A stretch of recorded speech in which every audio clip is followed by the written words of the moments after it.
خاوند یې نه مني که نه. څه د ښځو په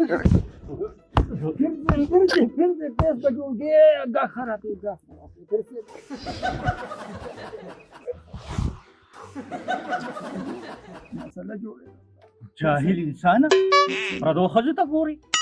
پیر صاحب د خبرې مطلب مې دا دی دا مور خاوند یې نه مني. داسې وایه چې پلار یې نه مني که نه ها دا خو زما د کس لاس کې دی.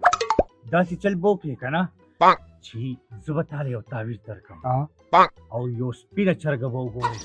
ما خو تورې نه وي پیر صاحب. اوس تو به ټول کلي کې وګوره د ماله چېرته توره چرګه را پیدا کړه سپینه ټیک ټکن لپاره مې به راوالي ټیک شو او هغه چرګې به په کور ته وې څه وبرېښو او د هغې نه پس به ورسره سچلو کې تا ته پته ده چې وي خوټ کې کړای به ما دې غریب له راولېږې او یخني به راوالې په جسي کې به یې واچې او ځان سره به یې د هغې جینۍ کور ته وې